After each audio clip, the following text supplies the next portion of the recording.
Oh no! So that's like I thought he was talking about being in a ring with gloves. No. This is a Barrett movie all the way. Oh no! Oh no! He cuts off her. No, Barrett's going to watch this movie after we're done. Welcome to SinCast, presented by Cinemasins.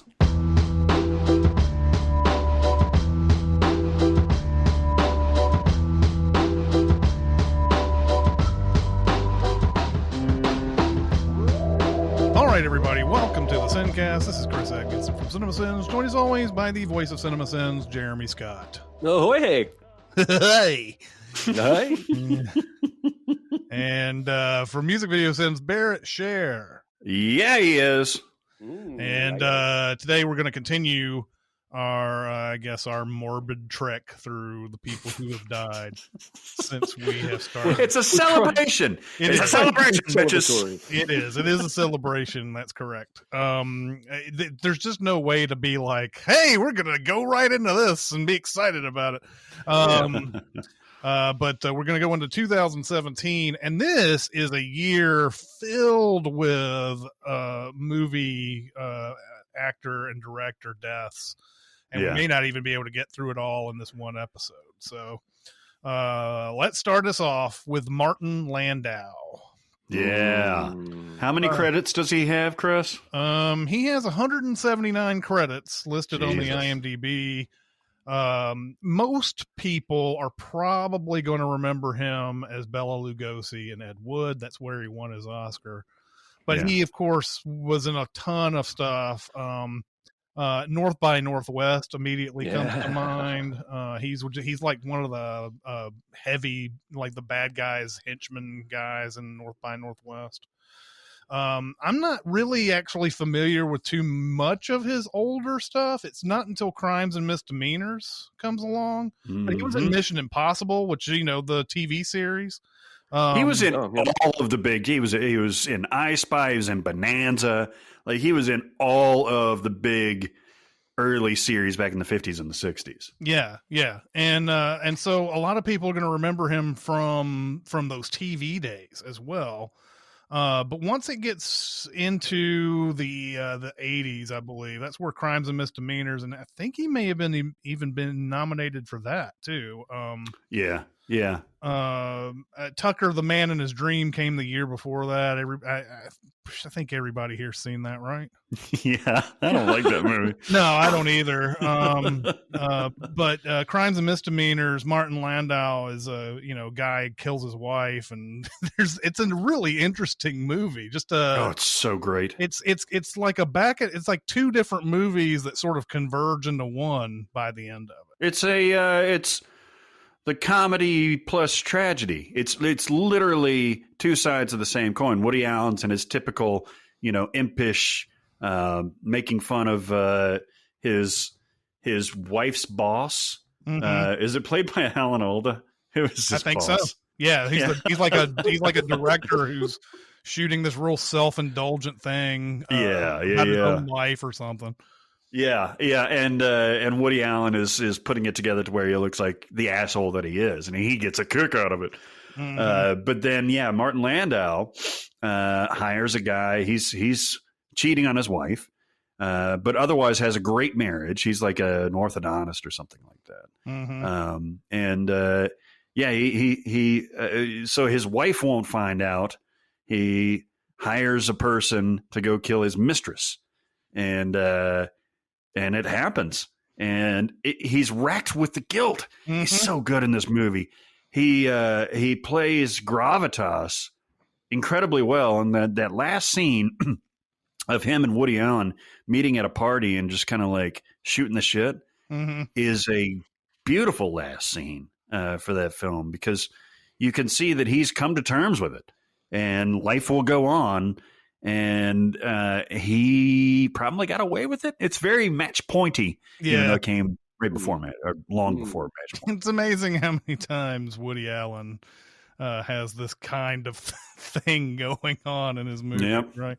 I said he kills his wife. I meant mistress, but yeah, this is. I mean, it's you don't see that too often though in other kinds of movies where like someone is willing to off their mistress or off their wife or whatever. They're usually usually the movie wants to try to get it to where they juggle both the wife and the mistress all the way through and everything, but not in Woody Allen movies.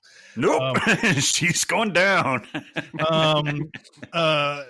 Yeah. And then after Crimes and Misdemeanors, he's not in a lot of stuff that you're going to really remember all that much. It takes until like 93's in Sliver. I don't even remember him in Sliver. No, nobody remembers Sliver except for the sex. Yeah, the sex. Yeah, and Tom Berenger saying "voyeur" really weird. And you're voyeur. And then there's another Sharon Stone movie, Intersection. He's in 1994. But then Ed Wood, where he plays Bela Lugosi, and it's just a terrific performance in that movie. Ed Wood is it's very Tim Burton-y. It's before Tim Burton's getting into his old I want to remake everything phase. But it's really good. Like, even though he goes off, even though Martin Landau can be a little bit over the top as Bela Lugosi, it works perfectly well for the movie. Yeah, I love him in that. And then he's in City Hall, which we've talked about a few times. Hey, you've seen that movie, right, Chris? I know you can recite the trailer, but you've seen that, right? Yeah, I've seen it, but I that's the only thing I remember from City Hall. It's not good, man. It's got a lot of good people in it. Have you seen it, Jeremy? Oh, I saw it once, and I don't think I need to go back. I hate it. Yeah. I hate that because it's like, what is it? Early mid 90s? Yeah, it's 96. 96, which is basically the prime of John Cusack and the late prime of Al Pacino, and Martin Landau's on a run, and no, it's not good. Yeah. It was a palace. I don't, he's in the X-Files, and I haven't seen the X-Files in forever, so I don't remember him in there. He's Kurzweil. Yeah, he's awesome in that. He's the guy that leads Mulder to the promised land, to the aliens and stuff. He's the informant, and he's really good. I like that movie. Well, Martin Landau, if there's anybody Martin Landau, if there's anybody that really fits an X-Files, it's that guy. It seems he's perfectly tailored to get to be in an X-Files, so it's no surprise he's in the movie. Then there's Rounders. I mean, the movie has been seen millions of times by poker players, especially. And he plays Abe Petrosky in there. He is a judge that Matt Damon wants to impress before he decides he doesn't want to be a lawyer anymore halfway through the movie. Landau's very good in that movie. He doesn't have a whole lot of scenes, but he's got a couple of really good ones in there, especially when he helps Damon out at the end of the movie. Yeah, that bar scene is great. It's just what's funny is that Damon shows up and he's like, what are you drinking? And he's like, gin, always gin. And he gets a fucking bottle. He's sitting there by himself. He gets an entire bottle at the bar. And he's like, all right. And he doesn't look drunk at all. He's just fucking sucking on a bottle of gin. Yeah. Then he shows up in Ed TV, which was the sort of like this and the Truman Show both came out around the same time. The Truman Show was about someone who didn't know that they were on TV, and Ed TV is about a guy and his family who always know that there's cameras around and they're on TV, and it follows them. It's Matthew McConaughey and everything, and I think Landau plays does he play a elderly grandfather or something like that? He's the stepdad. I'm going to confess a secret love for Ed TV. Oh, yeah. Really? I don't think it's great, but I've probably seen it close to 9 or 10 times. Oh shit! What? McConaughey and Jenna Elfman are just really charming, and it takes a completely, like he's saying, it's I don't think it's better than Truman Show by a stretch at all. It's Truman Show is a superior movie, but this is kind of like Wyatt Earp and Tombstone in that, Ed TV leans way into the comedy, and Truman Show leads much more heavily into the drama and the psychology of it. But Martin Landau has this great moment where McConaughey basically says, even though you're my stepdad, you're my father, and like Landau cries. It's a nice little touching moment. But yeah, this movie is enjoyable to me. I like it. Huh. It's one of these things that makes you think that there are definitely a lot of there's definitely like a lot of crossover of ideas among studios when they're making movies, because Dennis Hopper was supposed to play Christoph in the Truman Show. And then he shows up in this movie. And it's like how was he was supposed to be in Truman Show, then he ends up in the movie that's like the Truman Show the year later. It's there's all sorts of like weird coincidences like that. I would have loved to see. I love Ed Harris in Truman Show, but I would love to have seen Dennis Hopper in that role. Yeah. Dennis Hopper might have like taken it a step above, though. I don't know. I'm trying to imagine that, and I'm not sure. Daddy wants to fly. Yeah. Yes. He has an uncredited role in Sleepy Hollow. Does anybody remember him in Sleepy Hollow? No, I saw that on IMDb, and I was like, "Oh, that's curious." It might have been something that was cut out. It may be. I mean, it may be just like a little favor for Tim Burton. There's a bunch of old people in the like elder council or whatever. Talk about a movie that I like more than most. Sleepy Hollow. Oh, yeah. I thought you were about to say Ready to Rumble, which was the next one that I've... No. Sleepy Hollow, I think, is very watchable, especially for a mid to late period Tim Burton piece. Yeah. I haven't seen it since it came out in theaters. I remember it looking beautiful, though. Oh, yeah, for sure. And it's one of Johnny Depp's better latter-day, midday performances, too. Mm-hmm. Anyone remember him in Hollywood Homicide? I barely remember Hollywood Homicide. Yeah, the same here. So it's Harrison Ford, and is it Josh Hartnett? Yeah. Oh, Jesus. A lot of stuff I don't recognize. Then City of Ember, which I don't think I ever saw. I think it's got Saoirse Ronan in it. Was a book adaptation that didn't go over too well. He was in a few episodes of Entourage. Yeah, he was. Is that something you'd be interested in? He was good in that. I mean, that whole arc was interesting because he had a script that actually was good, but he was such a huckster. It was a boy who cried wolf type of situation. And I thought he was really good in that. Yeah, I think that's a common tale of people in Hollywood who used to be really used to be hot, and they think they've got this one thing that's going to get them back and everything. And then the last thing that I really recognize is Frankenweenie, which is the remake, the Tim Burton remake of his own movie. And then everything else after that, I'm not quite familiar with. Except for the he's in the Entourage movie, obviously. Speaking of not remembering anything, do you remember anything about the Entourage movie? No, I couldn't differentiate it from the show. That's for sure. Oh, you do? What'd you say? I said I couldn't differentiate it from the show. No, not really. Except you got to throw in Haley Joel Osment in there, and Ronda Rousey shows up for some reason, and. I unfortunately remember a lot about the movie, mainly because we went to New York, and that was one of the movies. That was a movie I saw like the Thursday night opening or whatever while I was out there, and I'll never forget the experience because I was sitting in that auditorium. It was a packed house, and the movie started like 15 minutes late or something, and then I and then like Ronda Rousey would show up, and there was this guy behind me who just kept on going, "Oh my God, she's so hot, man! She's so hot! Oh my God, she's so hot!" And Oh, that's fucked up. oh my God.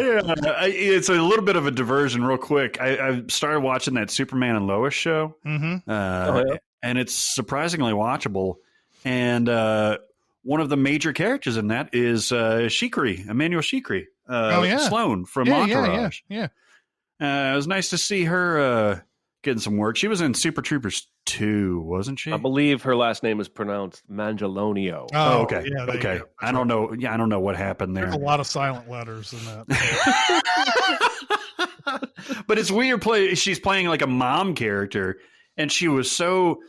I don't want to sound like an asshole, but like she was smoking hot, like smoking hot in Entourage, and kind of presented that way.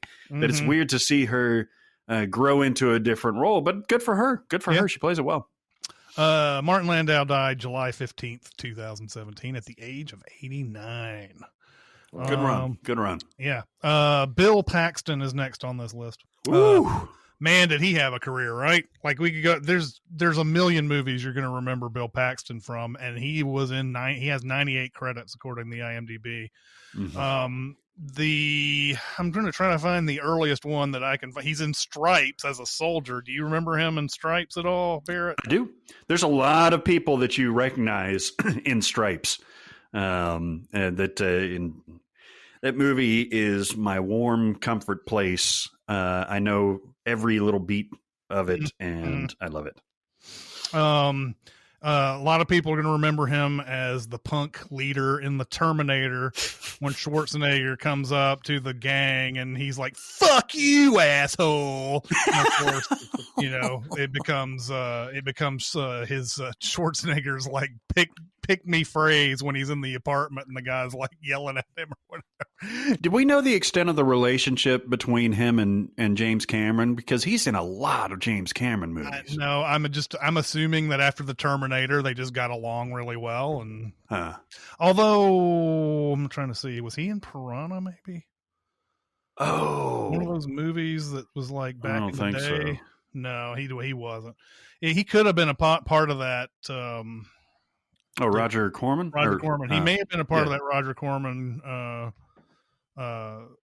He may have done something like that, but I am assuming that it was on the Terminator. It was, there was something that they clicked or something, and it's just one of those weird things. Like you watch movies like John McTiernan, you see that same guy who plays the cop in Die Hard, who's like he plays a cop in Die Hard, then he plays another cop in Die Hard with a Vengeance.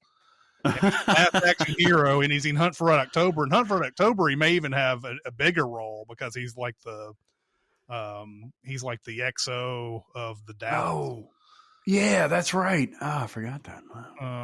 But a lot of people are going to remember him in Weird Science as Chet.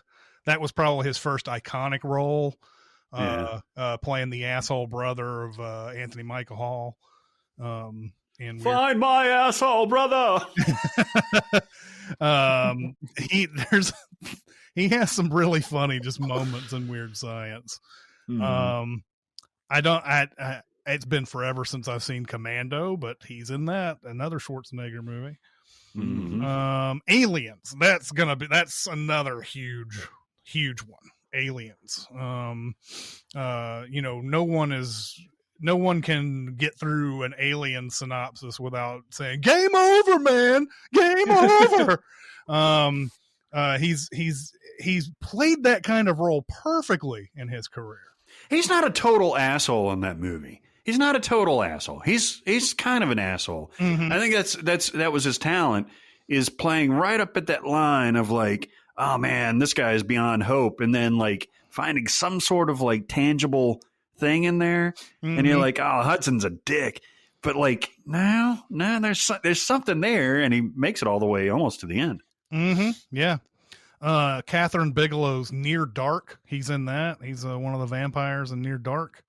You've seen that, right? Yeah, it's a good movie. That's what I hear. I don't think I've seen that. Yeah, I haven't seen it in forever, but I remember it being really good. Okay, and then there's a few I don't recognize. Next of Kin. Has anybody seen that one? Isn't that a Van Damme movie? Swayze no, it's movie. Patrick Swayze. Yeah. That's right. No, I didn't see I remember that movie coming out, but I never saw it. I also have never seen, believe it or not, Navy SEALs. He's in that. Really? Yeah. My favorite part of Navy SEALs is when it gets made fun of in Clerks. Yeah, for sure. He shows up in Predator 2. Oh, wow. And then here's a movie that I'm going to highly recommend to you guys if you haven't seen it. One False Move. Carl Franklin directed it. Carl Franklin would go on to do a movie called The Devil in a Blue Dress, which was really good. Oh yeah. But Bill Paxton is awesome in that. That's One False Move is a really good movie. You should go see that. It was. It says here it was written by Billy Bob Thornton. Yeah. And somebody. So he and Billy Bob had a pretty good relationship too. Yeah. But One False Move, really good. And then Trespass is another. I think I've recommended this movie before. This is a Jeremy movie all the fucking way. Trespass.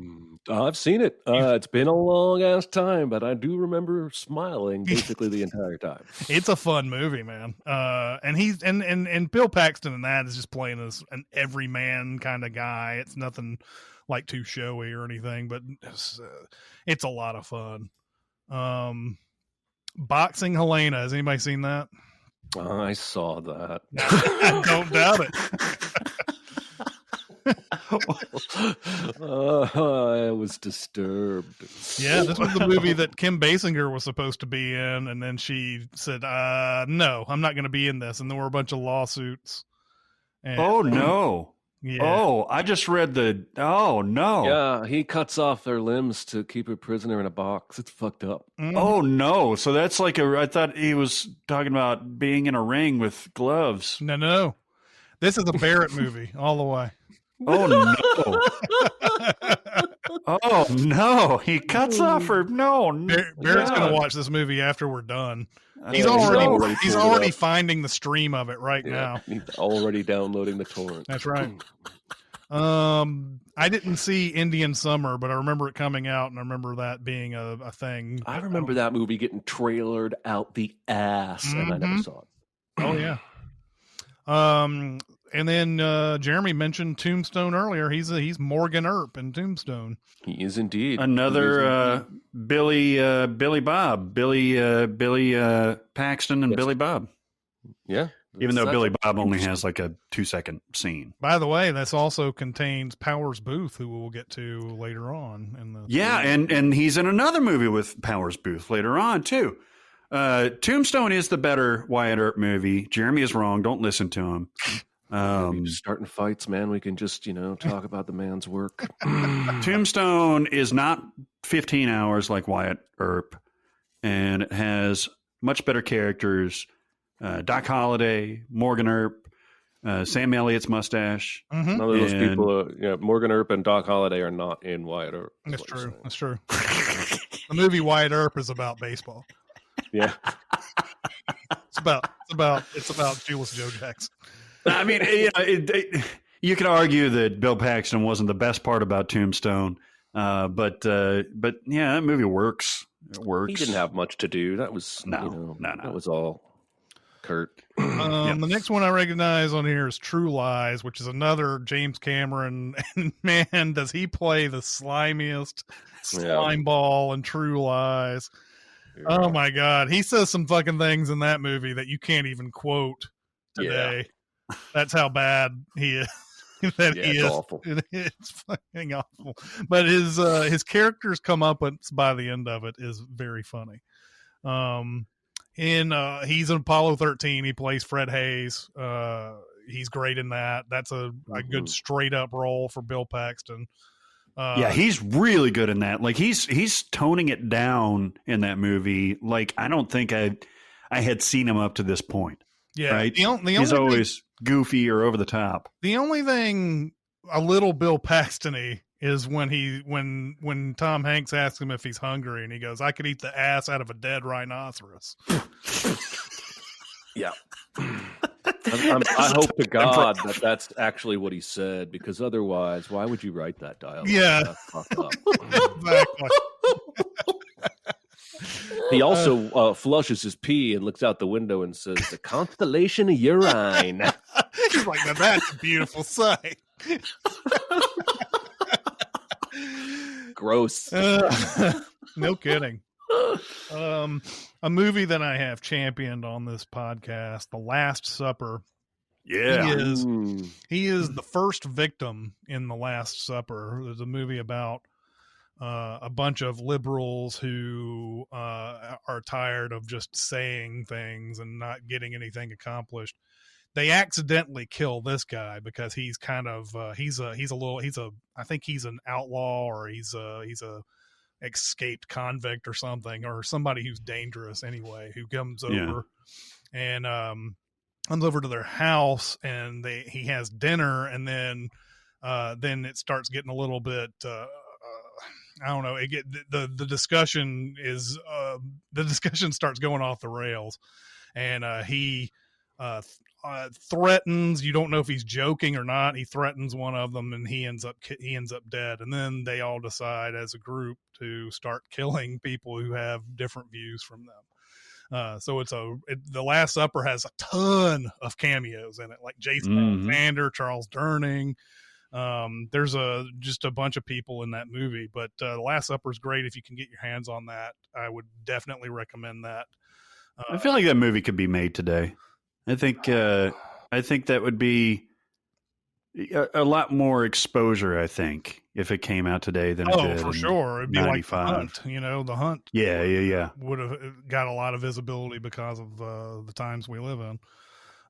His next one is Twister. He is, yeah. Joe, let it go, Joe. Oh, Twister's so bad. Oh, it's such a bad movie. Oh. It is, right? I mean, it's got everything going for it. It's got Alan Hottenham and fucking Philip Seymour Hoffman and the old lady and fucking Carrie Ewells. And the effects are great for the time. And it was exciting to watch in a theater. It was awesome to watch in a theater. Let's not good. Make sure that everybody knows it's Carrie Elways. It's not Ewells. But yeah, Twister's bad. Twister's really, really bad. It has one of the best trailers ever, though. Yeah, for sure. The teaser trailer for Twister is what really got everybody excited about it, because it was one of those where like stuff was like the screen would go black and everything would go silent, and then it would come back up and there would be all sorts of stuff going on the screen, and then go black, go silent, and it would do stuff like that. And everybody wanted to see Twister, and then Twister comes out and it's like, oh. A lot of people like it, obviously, but it's not good. The Evening Star was the sequel to Terms of Endearment. I never saw it. Right? I wonder if he plays an astronaut. Yeah, maybe. Could be. Have you seen it, Jeremy? Yes. It's just a snooze fest. It's just a cash grab snooze fest. I hated it. Yeah, weird cash grab though, right? Like Terms of Endearment. I want to get in on that Terms of Endearment money. Yeah, 13 years later, and I don't know. And then there is Titanic, which is was that the last one he did with Cameron? Because he didn't do Avatar, I don't think, did he? No, I think that was it. That was the last one. Titanic. He is one of the people searching for the the blue heart that Gloria Stewart throws into the ocean at the end. He's great in that. Yeah, that's another like toned down performance. Obviously, the character isn't over the top, but like there's no Paxtonisms in there. And I don't mean that in a derogatory way. It's just he plays it very, very straightforward, and it's good. Yeah. Hey, real quick, do we like Titanic anymore? Did we ever like Titanic? I like Twister more than I like Titanic. Oh, that's a bold statement, my friend. They're both They both have very cloying scripts that are like nails on a chalkboard to me. The effects are far better in Titanic, but the script is not. Yeah. I liked Titanic the first time I saw it. I went back the very next night to watch it again. It was a spectacle. I had never seen anything like it. But when you step back from that spectacle, those characters are paper, man. It's just I hate it. Mm-hmm. You got a point. Yeah, I don't know. I haven't seen Titanic since we send it, but I don't know. I like Titanic better than Twister. You're so stupid, Rose. You're so stupid. Rose, why did you do that, Rose? There's a moment in Titanic that I really like. I just like that part where she, after she lets Jack die, she gets that whistle and blows the whistle so that she'll get saved and everything. That part, I always like that part of Titanic. I like how you just casually said she lets Jack die. Yeah, she does. I was pausing because I was expecting you guys to laugh, but you guys didn't think it was funny. Sorry. And she kills that motherfucker. Yeah, she does. Then A Simple Plan. Sam Raimi's Simple Plan. Ooh. Talk about A Simple Plan, guys. I'm supposed to get the farm. I'm supposed to get the farm. Yeah, it may be my favorite Sam Raimi movie, and I know there's a lot of people that just shrieked in terror because of all the other shit he's made. But man, it's just so fucking good. Everyone is perfectly cast. The pacing is perfect. And the decisions they make seem extreme in many ways, but they all kind of make sense. So you still find yourself rooting for these people even after they fucking murder the dude. Yeah. Yeah, it's really good. The best scene is probably stolen by that third actor who I think we talked about recently in the character actors. Brent Briscoe? Yeah, where they try and trick him into admitting that he did the deed by play acting, and he realizes what's going on. It's fantastic. I love this movie.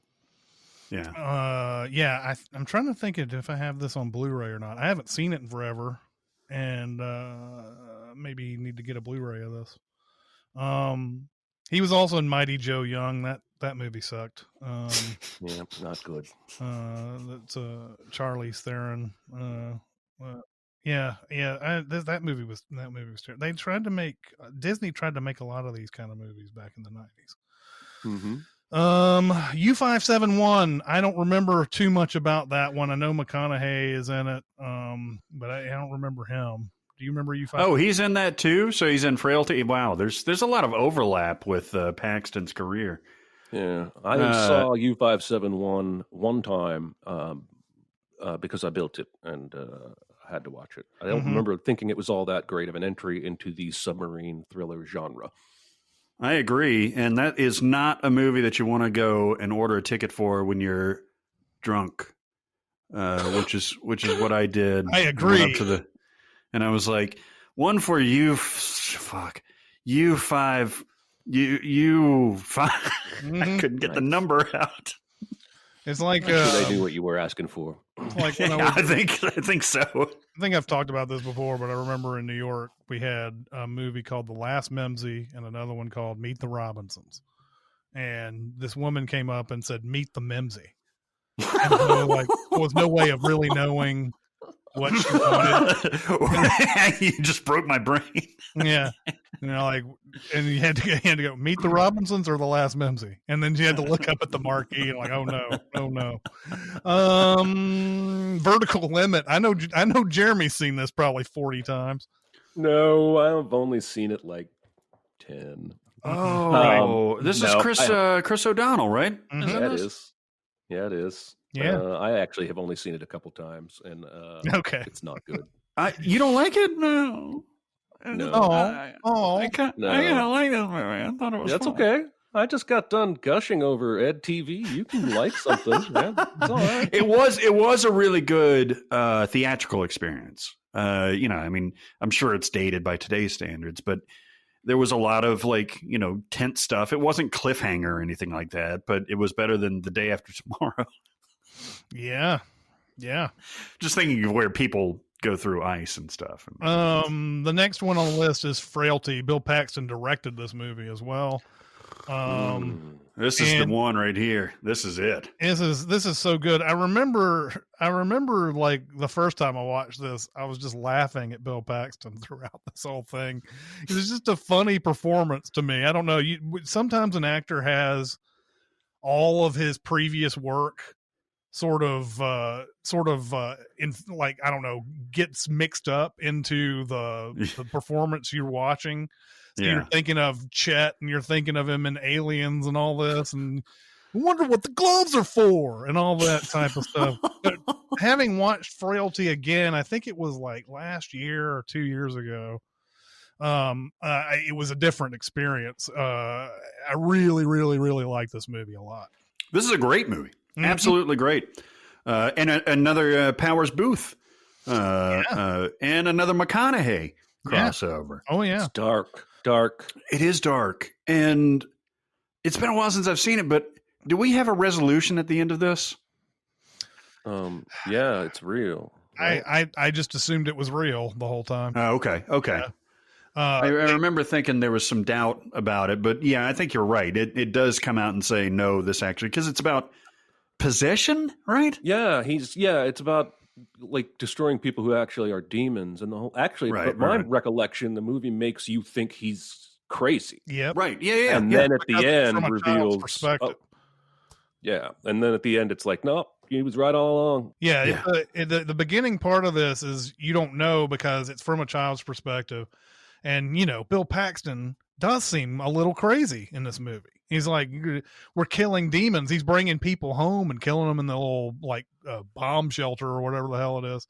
And like, and then like Matthew McConaughey is he arrested? I can't remember what it is. He turns himself in to Powers Booth, I think. Turns himself in, and he is talking to them and is talking about, how,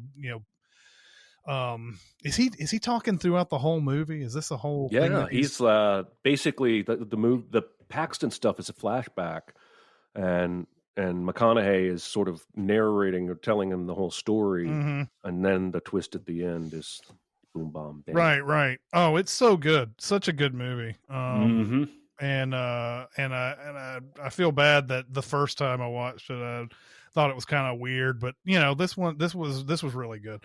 He shows up in Spy Kids 2. I don't know. He's in a Frasier episode. You remember his Frasier episode, Jeremy? No, because what Frasier did was every call into the station on any episode was always a stealth famous person. And so you rarely recognize the voice when you're in the middle of an episode, and then the credits roll and it's like David Duchovny and Bill Paxton. Anyway, so he was just a caller on one of those episodes. Okay. He was also in Spy Kids 3D, and then he was in Club Dread where he plays Coconut Pete. And he's a guy who made a song called Pina Colada Berg that he believes that what's the fucking name? Jimmy Buffett. Jimmy Buffett stole as Margaritaville. And he was like, people are like, I'm going to play my hit, Pina Colada Berg. And people are like, don't you mean Margaritaville? No, I mean Pina Colada Berg. Club Dread is I remember like when I first watched it, and Super Troopers was a fun movie, and then the Club Dread came out and I was like, I don't really like this all that much. Now I love Club Dread. Really? So I should go back and watch that? Yeah, it's so silly and fun. The Broken Lizard movies are always like that, I feel like. Yeah. When you first watch them, you're like, oh, this is so dumb. And then you watch it again and there's always like something, there's like little pieces in there that add up to like, oh, this is actually a pretty good experience overall. All right. Yeah, I think I've seen it a couple times and just couldn't get it. But I'll give it another shot. Did anybody see Thunderbirds? Jonathan Frakes directed it. No, but I haven't ever heard a good thing about it. Mm-hmm. Yeah, it's got a 4.3 on the IMDb. I'm sure it's bad. The next big thing that I see on his list is Big Love, which is a series I think I've seen like 2 episodes of. I've heard it's like one of those all-timers. I just haven't sat down to watch all of it. I don't think I would say it's up there with The Sopranos, but it's probably just a notch below. I would put it on. Did you ever see 6 Feet Under? Oh yeah, same. I would put it deal. Oh, okay, I would put it on the same level as that show, Mm-hmm. where it's greatness, but not every episode is greatness. And there's some filler, but he is fantastic in that show. Mm-hmm. Haywire. Barrett, I know you're a big Haywire person. I love this movie, man.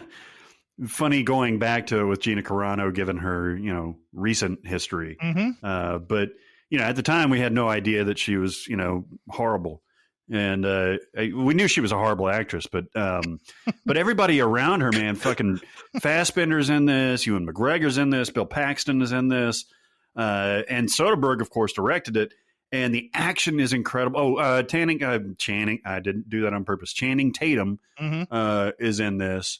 And, man, it's good. She's a soldier, CIA type of thing. Mm-hmm. And it's a lot better than you would expect. And a lot of it has to do with the supporting cast around it. I mean, that's heavy hitters, man. Mm-hmm. Fucking Fassbender, McGregor, Channing Tatum, and Bill Paxton. Yeah, this movie is fun.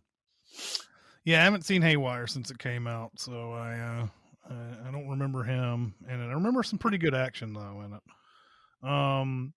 Two Guns. I've seen the movie. I don't remember too much about it though. Oh, hang on. Is that Denzel? Yeah, it is. And Marky Mark, right? Yeah. I never saw that. Is that any good, Jeremy? Yeah, it's watchable. I mean, here's the thing. I was just talking about this with Patrick the other day. That Denzel makes anything watchable. He can elevate, like even a shitty Denzel movie is watchable. I saw it once. I don't remember anything about it, but I remember thinking, oh, okay. Yeah, it kind of came and went, I think. Oh yeah. He was in $1 Million Arm, the movie where John Hamm goes and scouts cricket players. This movie's good. Oh, what? Yeah? I have. Okay, so I made a tweet years ago about sports movies. Oh, The Rookie. When I was trying to get you to watch The Rookie, Chris, a couple years ago. Yeah. I tweeted something about it being an underrated baseball gem, and Dicer said $1 Million Arm, and so I went and checked it out, and I really liked it. Forgot all about it. Like 5 weeks ago, flipping channels, it was on, watched it again. Really good, like solid. Mm-hmm. And he's really funny in it. He's basically a pitching coach, and John Hamm brings him these two guys who have the absolute most bonkers wind-ups and pitching motions you've ever seen in your life, and basically says, fix them. So it's a good, don't sleep on that movie. It's good. All right, well, I guess I'll have to watch that one next time I get a chance. Yeah, and John Hamm is really good. Then Edge of Tomorrow, this character that he plays in Edge of Tomorrow is so much fun, given the movie format. What's that? I think he steals the movie. Oh yeah, he may very well do that for sure.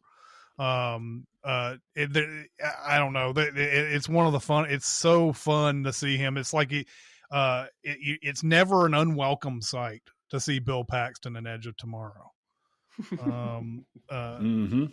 Just he seems to always find that whole monologue the first time, and then just like all the differences that happen later and everything. Oh, he's so funny in that movie. In Nightcrawler, he is one of the ambulance chaser reporter guys that Jake Gyllenhaal's trying to be this guy, actually beat this guy throughout the movie. And this guy that Paxton plays is always sort of knocking Gyllenhaal down and everything. And Gyllenhaal, of course, by the end of the movie has turned the tables on him. But he's almost playing Cary Elwes from Twister in this, because he's doing it in a what you would say is a more legitimate fashion, where he's actually hearing radio stuff and he gets there as fast as he can, and he's usually the first one. But Gyllenhaal starts going like way over the top in that. Nightcrawler's fan-fucking-tastic. There isn't much that I recognize after this. He's in the circle. I never saw that. Yeah. Oh yeah. I like the circle. It's got people in it. It's got a lot of people in it. No. It's good. All right. Emma Watson, Eller Coltrane from Boyhood, Glenn Headley, who we may get to later on, Bill Paxton, Karen Gillan, Tommy Hanks, Beck, Nate Cordry, and John Boyega. And it's not great, but it's watchable. And then he was in the TV series Training Day based on the movie. And I believe it was mainly because of his death. That show didn't continue afterwards. I don't know. Yeah. Did it try to continue without him? I don't think it did it? I don't know. I know that he died like not while filming, but during the filming process, I think. Yeah. He died on February 25th, 2017. A stroke following an aortic aneurysm repair and bicuspid aortic valve replacement surgery. All right, everybody, it is time to talk about BetterHelp. Yes, it is. You know, we talk a lot about how BetterHelp helps provide counseling, online counseling for individuals. So you go in there and you get matched to your counselor, licensed professional counselor. And you can do video chats, and you can do text chats, and you can message back and forth. But it also has links to not only teen counseling through their service, but also with couples counseling. I was reading an article from one of the major publications about how intimacy between couples over the pandemic has gone down, specifically sex. And not to be salacious about it, but it seems like, that sort of disconnect, which is weird because you'd think if you're closer together and spending more time with each other, you'd be closer. But it's having the opposite effect, according to that study. So if you are thinking about, hey, I need to improve my relationship and work on some of that stuff, go to BetterHelp.com, and they've got on the front page, they've got individual for myself, we've got couples for me and my partner, and teen for my child. And it's something I haven't personally explored, but it is something that's available, and it's the same platform as the individual one that I have used for, well over a year now. And man, I cannot extol the virtues of BetterHelp more, especially in these times, even though we're kind of seeing the light at the end of the tunnel in terms of the pandemic. This is the time to seek counseling if you feel like you need it. Yeah, and I want to go back to one of my favorite points that I don't think I've hit in a while, which is that, bring your emotional baggage. You're supposed to leave that behind when you typically talk to people. You're going to, get out of it what you put into it. And so if you are not willing to be open with your therapist about, what it is you're feeling, then, you're not going to feel like therapy is really helping you all that much. And, I just wanted to remind you that it's not a magic thing. You're not going to a tarot card reader where they're going to flip over some cards and suddenly you're fine. I don't know. That's how I imagine tarot cards work. But you're gonna get out of it what you put into it. So please bring some of that emotional baggage to your therapy and be ready to dive into it, because you can get better. And that's what they're there for. I mean, it seems it's a weird process. At least for me, it was to really open up and be like, hey, here's honestly what I'm going through, because typically you don't do that with people, especially people that you don't know. But when you sign up at BetterHelp, they match you to a counselor. If you do need to change counselors, obviously give it a shot. But if you do, it's easy to do on that platform. It's all online from the comfort of your own home, phone, tablet, computer, whatever you need to do to check in with your counselor. Go to BetterHelp.com/SinCast to get 10% off your first month, which you should be diving straight in in your first month. And like Jeremy said, just be honest, bring all that stuff and dump it on your counselor because that's what they're there for. So go to betterhelp.com/SinCast, 10% off your first month. If you feel like you need any sort of mental health counseling, this is your time. Stop it right now. Stop it. You stop it right now. Stop this right now. And you sign up. And thank us later. Go to betterhelp.com/SinCast. The next one on the list is Jerry Lewis. Now, I don't know if I have too many Jerry Lewis on my list here. I saw the original Nutty Professor. So that's one of his older movies that I definitely remember. Any older movies from you guys that you know for Jerry Lewis? Yeah, I used to watch. My grandmother was a big fan of Martin and Lewis and his earlier stuff like Nutty Professor, Cinderfella, The Bellboy. Mm-hmm. So I used to watch those a lot when I was a kid, and he's hilarious, man. I mean, people, not to be Quentin Tarantino here, but like people don't understand what a comedic force he was because people our age know him mostly from the telethon and from maybe a King of Comedy, but man, he was a comic genius, and he had to go to fucking France to get respect. Yeah. Now I am Quentin Tarantino. And you mentioned the King of Comedy. That's the first credit I recognize after the Nutty Professor. Yeah. And he's great in that. He's playing, for those of you familiar with Joker, he's playing the host that De Niro is stalking throughout the movie. De Niro wants to be on his show, his talk show. And Jerry Lewis is like 100% not funny in this movie. Like he's a serious dude. He may be funny on TV, I guess, but he's not funny outside of it. And he's kind of, I think if I remember, he's a little cantankerous in this movie. Oh yeah. And he's very much like the De Niro character, right? Mm-hmm, yeah. In Joker, of course. In Joker, yeah. But he is great in that movie. And I imagine a lot of you who had not heard of the King of Comedy heard about it when Joker came out. But if you haven't seen it, that's a great Scorsese movie. It's a lot better than Joker. Yes, it is. It's a fuck of a lot better than Joker.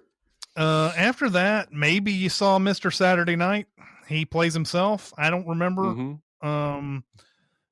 Does he play himself and he's a cameo in that movie? I don't know. I saw it once and it bored me to tears. I'm sorry. Yeah. It was Billy Crystal, wasn't it? Yeah, Billy Crystal. Yeah. That's a movie. Billy Crystal directed that movie. It was Billy Crystal in heavy makeup, like remembering his life as basically a fictional Jerry Lewis. And I think Jerry Lewis does have a cameo, but I don't remember. I just remember I hated it. Yeah. Of course, he has an episode of The Simpsons where he plays Professor John Frank Sr. Because of course John Frank is based off of the Nutty Professor. But that's it for Jerry Lewis that I know of, and man, I feel really bad about that. There's a big hole, gaping void in my movie experience with his career. Gonna have to catch up on some of those. He died August 20th, 2017 at the age of 91. Yeah, man. And he was doing that telethon, I think, up until at least the last couple of years. Mm-hmm. And I think the telethon is still going on Labor Day. Yeah. And God bless him. I mean, yeah, he became kind of a punchline for doing that, but he raised a lot of money, and good for him. Yeah. The next one on the list is John Hurt, legend. Oh man. Yeah.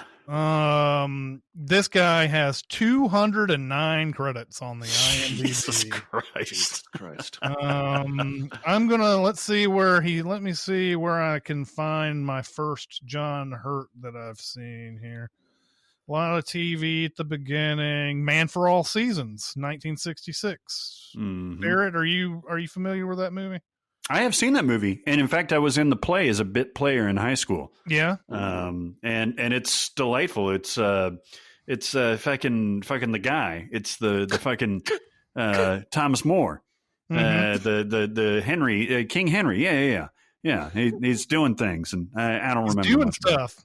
hey, it's Bart, and he's doing stuff. The next one that I see, I'm probably skipping over some that are just like, oh my God, how have you not seen that?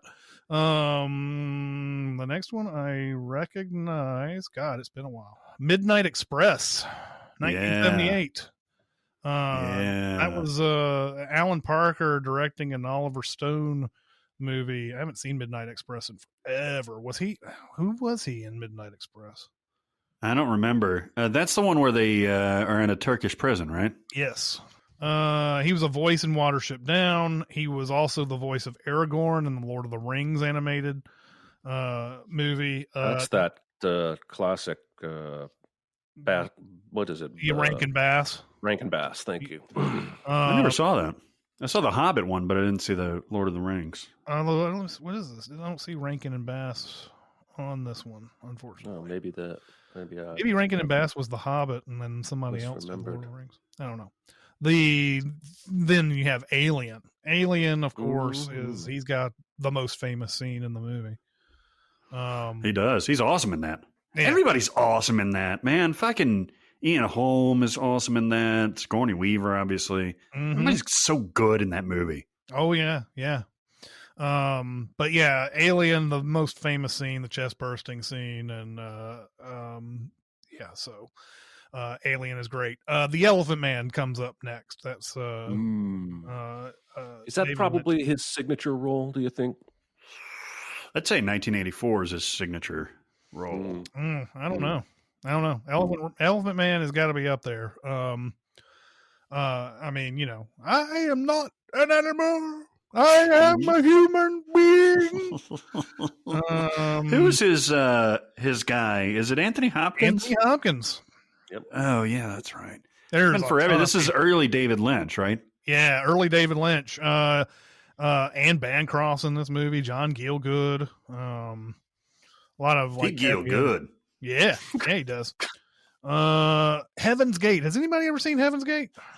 No, I just know it's one of the big cautionary tales in Hollywood. Yeah, this is the Heaven's Gate is was one of the first known like big movie disaster where the budget was too high and it didn't make any money. And Michael Cimino made this after The Deer Hunter, and it was a huge flop. He is Jesus in History of the World Part 1. I haven't seen that in forever. Do you remember that at all, Barrett? Oh yeah. Yeah, I mean, we were talking about Mel Brooks movie. Oh, with Gene Wilder last week. This is an underrated Mel Brooks movie. Now, as Chris mentioned last week too, it's very segmenty. It's very like Amazon Women on the Moon or Kentucky Fried Movie, but it's Mel Brooks segmenty, and it's funny. It's funny, and I don't know the background of this. I don't know if he was literally thinking about making more of these, or if it was just a play on, hey, we're going to do the part one of the entire universe's, birth and everything. But it's funny. I think Madeline Kahn is in this one too. He's oh yeah, that's right. She plays Emperor's wife, and her name is Nympho. Oh yeah. Gregory Hines is in this. Mel Brooks is in virtually all the segments. It's funny. You should check it out. Then the next one that I recognize is 1984. Yeah, he's great in this. He's Winston Smith. He's a guy I think he blacks out stuff in reviews or criticisms in newspapers or something like that. Yeah. And I think that's he's playing sort of a thought police kind of guy, or he's in that division, whatever. But he tries to sneak off and have sex with one of the women who are in the same. Well, I don't know if she's in the same department or what. But he falls in love with a woman, and they think that they're getting away with it. And of course, Big Brother is always watching. Can I say something real quick? Can people stop referring to either political party as Orwellian or Twitter as Orwellian? Yeah, because you're not. You're not using it right. You're not. It's not Orwellian, you dipshits. Can we go back to Dickensian? Yes. Let's take it back to Dickensian. Those halcyon days where things were Dickensian. Or we could go way back to Shakespearean if we really need to. Yeah. You know what I'm talking about, though? Like, everybody's like, when Trump was in there, it's Orwellian. When Biden's in there, it's Orwellian. It's just a big word that they think people don't know what it means, and they're right. Mm-hmm. 1984 is required reading and viewing. Was it Michael? Yeah, Michael Radford was directed this. Watch that. He's awesome in that. That's definitely a signature performance. The next one that I recognize is Spaceballs, but he shows up very briefly to recreate the alien scene in that one. It is one of the funniest scenes of the movie, though. It's at the very end. It's before they go back to Druidia. They're at that bar, and John Candy and Bill Pullman are about to have a meal or whatever, and just a sort of a aside. They go over, and John Hurt starts having he has the chest bursting thing, except this time it's the alien, but it's doing the frog, the WB frog thing. And I watched this movie. I was 10 years old. I saw this in theaters, and God, I was dying laughing. Hello, my baby. Hello, girl. He goes, after he pops out of his chest, he's like, not again. Not again. The next one I recognize, and you guys, if you're scrolling through with me, if you notice something, go ahead and stop me. But the next one I recognize is Scandal. And God, I haven't seen that movie in forever, so I don't remember too much about it. I remember the cover because Joanne Wally Kilmer, I believe, is it Joanne? Yeah, Joanne Wally is on it, and she's looking. She all naked. She's fetching, but I don't remember much about that movie. I don't know. Past that, you have was it The Field? The Field was Richard Harris. I never saw this. Jim Sheridan directed it. Sean Bean's in it. Imagine a very young Sean Bean. I bet he dies. I bet he dies. I saw something recently where Sean Bean shows up and he dies. It's just I was like he's going to show up just to die in this movie, isn't he? And sure enough, that's what happened. Hey, we get a chance to talk about Even Cowgirls Get the Blues again. Hey, no exception to the rules. Boop, boop, boop. Hey, can I say though? There's one in between there, King Ralph. Okay, go ahead. Oh Jesus! I have a lot of affection for this movie. Okay, this is it's John. I actually kind of watched this a little bit recently. John Goodman is in his leading man days, if you can believe that, in 1991. Mm-hmm. And fucking Peter O'Toole is in this movie, and John Hurt, and it's funny. It's funny. He's like a dude from Brooklyn or whatever, and the entire royal family gets wiped out in a photo accident because they're hit by lightning, and he's the next in line, and he's just a regular dude, but he has to conform to the norms and values of the royal family. And it's charming. And John Hurt is like the Salieri. Like he's the Peter Gallagher and Mr. Deeds. Yes, just like yes. He wants to subvert Ralph's reign. I'm not going to talk anymore about this movie. Okay, you guys probably saw this movie, but I didn't. A lot of people thought this was better than Braveheart. Rob Roy, 1995. Oh, shit. You didn't see this movie? I didn't. I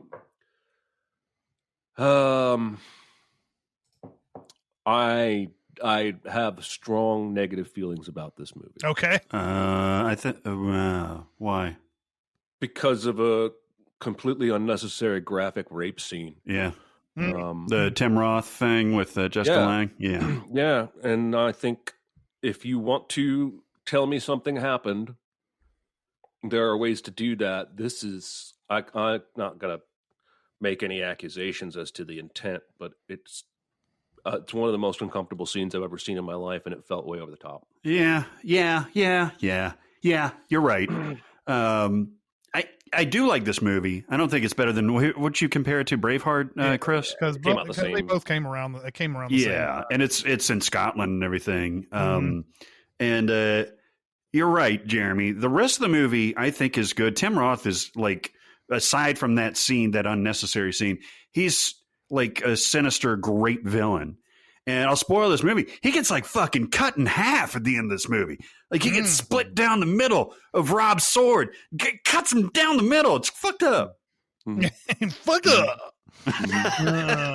But yeah, John Hurt is in this as I can't remember his character. And Eric Stoltz is in this. It's a good movie, but Jeremy's completely right about that scene. Scottish Eric Stoltz. Yes. It's better than Scottish Mel Gibson. Barrett can also probably talk to us about his role in Dead Man.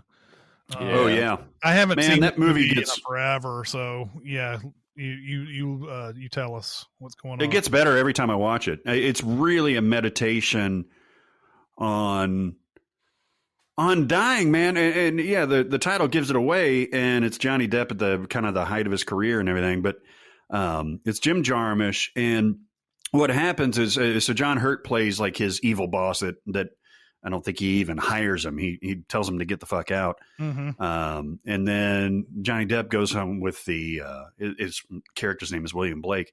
He goes home with a prostitute.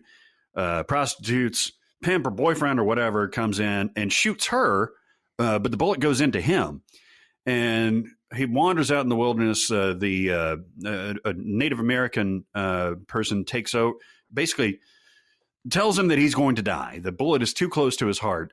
And the rest of the movie, I mean, that's the first 15 minutes or so. The rest of the movie is him ushering him to death. And you think, oh, well, there's no way the protagonist is going to die. No, it's a meditation on, letting things go. And it's a spectacular movie.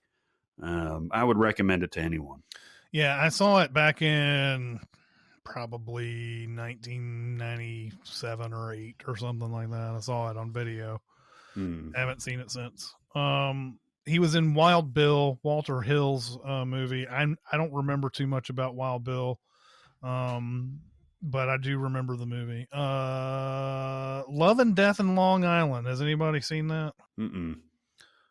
I think that's I'm trying to remember. That seemed to be a big one for him, but I've never seen it. And then there's Contact. He plays S.R. Haddon, and he plays. And there's a scene in Contact that, as a movie theater projectionist, waiting for that movie to get out every night, it was like a 10:15 show or something.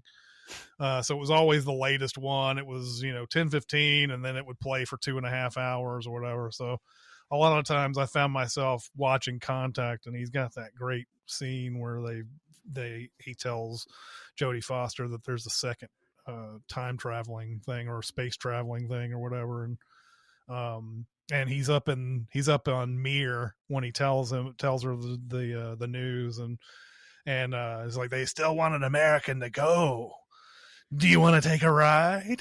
And I love that scene so much. I say that to my wife every time we go to pick up food. You want to take a ride? He's got a great line right before that. That comes, actually, I'm staring at the book. It comes directly out of the book. He shows her the new machine, and he's like, why buy one when you can get two for twice the price? Yeah, exactly. Oh, yeah. For sure. Then there's a few that I remember the title of, but I don't remember too much about it. Lost Souls was one that I remember. That movie was not very good. One of the biggest punchline movies of all time, Captain Corelli's Mandolin. Oh God, he was in that. Jesus. Fucking movie. That's Nick Cage, right? Yeah, yes. Penelope Cruz. Fuck that movie. He's a captain and he's got a mandolin. Yeah, that's the movie. Yeah. It's really short. He is he is Mr. Ollivander in Harry Potter and the Sorcerer's Stone. Yeah. He's great in that. What a nice part for him. He's perfect in that. For sure. Have you guys ever seen Owning Mahoney? I have. Oh, he's great in Owning Mahoney. And this is Philip Seymour Hoffman as well, and it's fucking great. That's all I remember from the movie is thinking that Philip Seymour Hoffman just killed it. But I did see it. It was like a year or so ago. Yeah, Philip Seymour Hoffman is a banker. This is like a Canadian banker, and Philip Seymour Hoffman's great at the Canadian accent. At least I thought he was in this. And he takes banks money, and goes down to like Atlantic City to bet it off on craps, and John Hurt is the guy who runs the casino that he goes to. And John Hurt is always like trying to find ways to accommodate everything for this guy, because this guy loses so much money in his casino.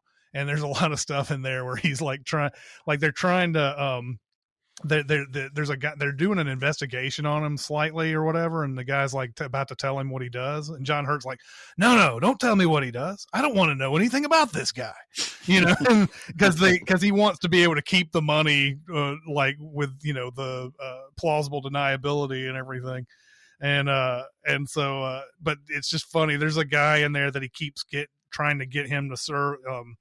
There's a way he likes his, is it ribs? He likes ribs a certain way. And he keeps getting this one guy to like serve him these kinds of ribs every time he shows up. And every time Mahoney ends up winning, he fires that guy, but then he'll rehire him later, stuff like that. John Hurt is fantastic. If you guys haven't seen Owning Mahoney, I would suggest that's a great movie. Yeah. Dogville, he's the narrator in Dogville. He's the guy who's he's the narrator. Hellboy. God, I've seen that recently and I don't even remember what he played in that. Oh, he's the spook doctor. the guy who runs the League of Extraordinary Creatures. Okay. You know what I mean? Like he's Doug Jones's father. Not Doug Jones. It's David Hyde Pierce, right? Yeah. Well, I think it's both of them. Right? I think. Oh, it's not his voice. It's David Hyde Pierce's voice. Yeah, right? David Hyde Pierce is the voice, and Doug Jones is the physical portion of him. And he gets killed, right? He gets killed either in this one or the second one. And I think he's the father figure to Hellboy too. This is maybe my favorite Guillermo del Toro movie. It could be. No, that's okay. I'm not sure. He also played the narrator in Mandolin, which was the sequel to Dogville. The Skeleton Key. I saw that movie. Don't remember him in it though. Oh yeah, he's the paterfamilias. I don't know. He's the guy. He's the old guy that Gina Rowlands' character is trying to save by performing this voodoo thing, and that movie's fucking awesome. So good. Has anybody seen The Proposition? That feels like a yes, but it's got Ray Winstone, Guy Pearce, Emily Watson. I never saw this, but I remember the name, and he's in that movie. V for Vendetta. Maybe. Let's talk about some V for Vendetta, Jeremy. Oh Jesus, I'm scared to watch this movie again in the current climate. Because there's so many parallels, even though this was written and the film came decades before our current climate. It feels like it's just going to hit so close to home. He is fantastic in this movie. He's the Chancellor. He's basically seized power of England, and it's a totalitarian state. And he controls all the media and just tells the people what he wants them to know. And this is why V has decided to blow up Parliament and lead the people in a rebellion. But every line of dialogue that John Hurt spits in this movie is like fire. Like every time they have these meetings where he doesn't even meet in person with his top 5 officials, like they see him on this giant video screen in a black room, and he's just constantly barking at them and threatening them, and he just I don't know the lines well enough to actually do like a Chris doing Pacino kind of impression right here, but he's chewing this dialogue up and having a blast playing a really, really terrible evil person, and I love this movie. Yeah, he's playing basically the opposite of what he was in 1984. Or the guy his character in 1984 would rebel against. Yeah, exactly. And the guy on the screen is the guy that he plays in this. So it was a fun little casting that they did for V for Vendetta. In fact, he's so good in V for Vendetta that for a while there, I thought he played the same character in 1984, sort of, like, because he's so good at it's so memorable as that character in V for Vendetta. He's evil. He is. He is. He shows up in Indiana Jones and the Kingdom of the Crystal Skull. What a dumb movie. Yeah, it's no dumb. kidding. He is in Hellboy 2. And then there's the New York, I Love You. He's in that. And then let's go further, because I know even in this upcoming decade, he's in just a ton of stuff. He's in Harry Potter and the Deathly Hallows. Yeah, it's weird that Ollivander vanishes for the vast majority of the Harry Potter movies, because I think he's in every book. Yeah, in one way or another. Melancholia. Let's talk about some Melancholia. I haven't seen it in a while. Do you remember him in that? That's the second Lars von Trier movie he's been in, or I guess third. Yeah, it might be the third. I don't remember his character in there, because most of it is Kirsten Dunst, who's getting married to Kiefer Sutherland, I think. And as the world is about to be, ended by the moon. No, it's not the moon. It's an actual another planet. It's another planet. Celestial being. Yeah. It's called Melancholia, I think. It is. Yeah. And this movie is maybe Lars von Trier's most accessible movie. I think I've said that before. Even though it's drenched in dread. And there is no way out. They don't get saved like fucking Deep Impact. That's true. It's true. There's nobody going on the planet to drill a hole inside of it or anything like Armageddon. No, and it's not even alluded to. They're just like, well, we're fucked. Everybody do whatever. And some people are like, okay, I'll just do whatever I want to. And some people are even getting married, even though they know the world's going to end in, a few days. It's not, a pick-me-up or anything like that, but it's really good. I saw Tinker Tailor Soldier Spy. I don't remember him in that. There's a ton of people at Tinker Tailor. Yeah, there is. That movie is dense, man. I have tried twice to get into that thing, and I haven't finished it once. Oh, really? Yeah.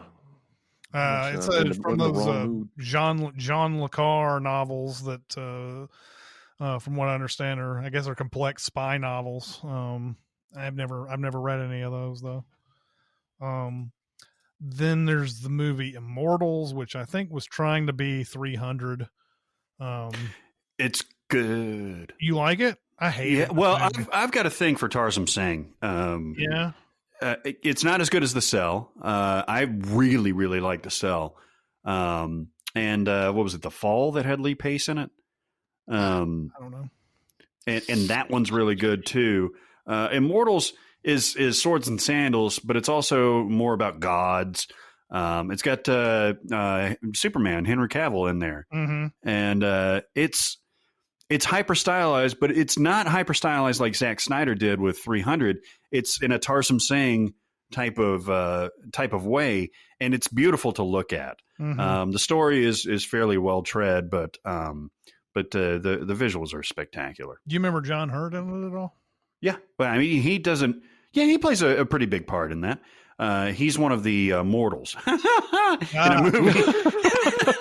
In a movie called Immortals, he's one of the mortals. Yes. I think he maybe is the father of Henry Cavill and kind of like helps guide him. And it's a movie I kind of want to check out again. Actually, I like me some Tarsem. Have you seen Only Lovers Left Alive? No. So, like, maybe one of the 2 Jim Jarmusch movies of it I haven't seen. Yeah. Then he's Anton Yelchin's in that. Yeah. Yeah. He's also in Snowpiercer. Yeah. He's Do great. you want to take a ride? Oh, wait, wrong. Yes. Is who's his boyfriend in that movie? Who's like his lover? It's not Chris Evans, right? Yeah, in Snowpiercer, he has like a male companion. Is it the dude that gets his arm cut off, or is it Gray? I think it's Gray. It's the super athletic ninja kid. Jamie Bell? No, I mean the guy that kicks all the ass until he gets murdered by the old man at the end of the movie. I don't remember this detail. Yeah. Well, anyway. Yeah. They're good buds if they're not, pounding it. Okay. I didn't remember this at all. I don't remember any of that. No, me neither. Yeah. Anyway, Barrett made it all up. I think I he didn't did. make it up. I think he made it up. He and Gilliam and Gray be Pound Town. Jesus Christ. He's in the Rock, Dwayne the Rock Johnson Hercules movie that came out. I never saw that. I'm all right with that. Yeah, Not seeing he's in that. Jackie. He plays the priest in Jackie. I actually don't remember him in that either. And then after that, there's not anything that I really recognize on this list. I'm sure that there are a few other good movies on here that we skipped, but John Hurt died January 25th, 2017 at the age of 77. What a career. And that's, that's too young Right. in general, but especially for that career, Yeah. Next on the list is Mary Tyler Moore. And yep, she's going to make it after all. Yeah, she is indeed.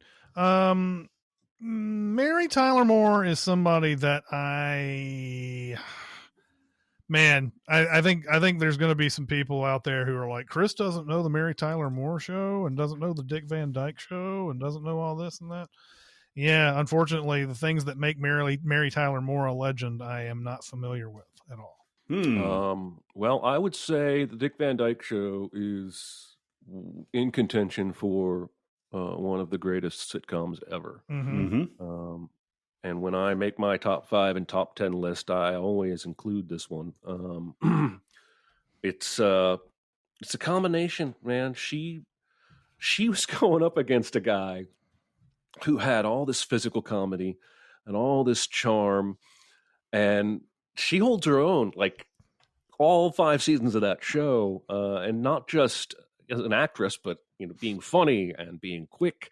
And that show is a lot smarter than people think, because the clip will be Dick tripping over the ottoman and falling onto the carpet, but that show is sneaky smart, like Frasier. When they get into the writer's room where he works, it's so fast you're going to miss a lot of jokes. I would definitely encourage you to check out a few episodes at some point, because it's an all-timer in my opinion. It's kind of gotten a new life, probably with the references in WandaVision. Yeah, I would recently. guess. Yeah, man, I used to watch this. My grandmother used to have videotapes of the show, and I would watch it over and over and over. And Mary Tyler Moore must have been young at this point. Dick Van Dyke was kind of in his early mid-career, but she must have been pretty young. 25, it looks like. She was gorgeous. Yeah.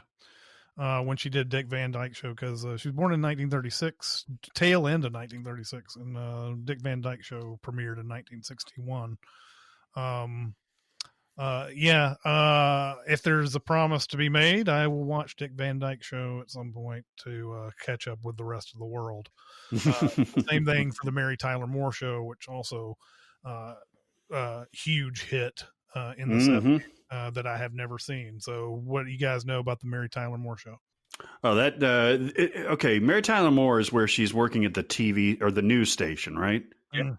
And it's Ed Asner is the editor, and he's spectacular in this. The whole room. This is Betty White was in this too, right? Ted Knight was. I think Betty White was in there, and it was created by James L. Brooks. And the main thing about this is that she was one of the first single women who just was cool with it and is, a career woman and that kind of thing. And I think at the time it was pretty groundbreaking. Yeah, that's what I've always heard about that show. And, again, I'll have to catch up to it. Jeremy, I haven't seen much of that one in particular. Okay. But it looks like she played this character across a shit ton of shows. Because there's like a spinoff for Phyllis, and then she's playing the same character in Rhoda, which ran for 3 or 4 years. So that may be her signature role is this Mary Richards from the Mary Tyler Moore Show. More so than the Dick Van Dyke Show. Yeah, I guess Mary Tyler Moore Show is a spinoff from Rhoda, maybe, or from Phyllis. Not from Phyllis. Yes. Not from Phyllis. Actually, no. It looks Mary Tyler Moore Show came first. Yeah, it came first, and the other two came in during the run. Yes. Yeah. The first movie that you're going to recognize Mary Tyler Moore from is Ordinary People, which I haven't seen in forever. She was nominated for an Oscar for Ordinary People, but I don't remember the movie anymore. And you cannot get this movie on Blu-ray at all. This was wasn't this famous for winning Best Picture over something much more quote deserving? Bull. Yeah, Raging Bull, right. And Timothy Hutton won when he was like, I don't know, 18, 19, something like that. Oh, yeah. How old was he when he did this? Oh, he was 20 when the movie came out. So yeah, Timothy Hutton won an Oscar and he had won Best Picture over Raging Bull, and I think Robert Redford won Best Director over Scorsese. So that's sort of the sign of how the Oscars worked back in the day. If a movie got a lot of momentum towards the end, where before the Oscars were to come on and everything, some movies like this would just sneak in and win. It's really good. I mean, Donald Sutherland's really great in it. She's really great. I think she plays the matriarch of this family, where one of their kids dies. And Judd Hirsch, I think, plays her husband. It's a good movie. It ain't Raging Bull, but it's a good movie. Yeah. I think that's the main thing, right? It's a good movie, but it's not that. Jeremy, did she play a voice in Frasier, or did she show up in Frasier? Yeah, she's just another caller on Frasier. That's why that Frasier cameos, man, you got to triple check that shit. Because there are hundreds of them that, in my opinion, barely count because they probably just, they didn't even know which episode they were going to be in when they recorded it. Because a lot of time those calls aren't pertinent to the plot. Yeah. The next movie that I recognize is Flirting with Disaster, the David O. Russell movie. Yeah. And I remember her being really funny in that. But I haven't seen Flirting with Disaster in forever. Another movie I haven't seen in a long time. She flashes her boobs in that one. Oh, really? In that movie, yeah. I guess I think it was in the trailer, actually. She's talking to Ben Stiller, who's playing her son, and she's like, she lifts up her shirt and she's like, do these look like, I'm off the market, because she's had her boobs done and everything. And this, you've seen it, Jeremy. You've seen this, right? Yeah, I saw it when it came out, and I saw it once again a couple years after that. I don't remember it very well, but I know it's great. It is. The movie's shouty though. It's really loud. The whole thing is loud. They've got Patricia Arquette and Ben Stiller, I think, have a newborn, and they're going off to search for his birth parents. And the social worker, played by Téa Leoni, is like wildly inappropriate. I mean, I think she and Ben Stiller end up getting together. It's everything is just dialed up to 11. Like the whole the family shouts at each other when they're driving. It sounds like the car is super loud. It's just a loud movie. It's not a bad movie. It's just very loud. Yeah. After that, there's not much that you're going to recognize on there. There's a lot of revisiting some old characters and everything like that. But Mary Tyler Moore is going to be remembered for those two shows mainly. And then you have Ordinary People and Flirting with Disaster.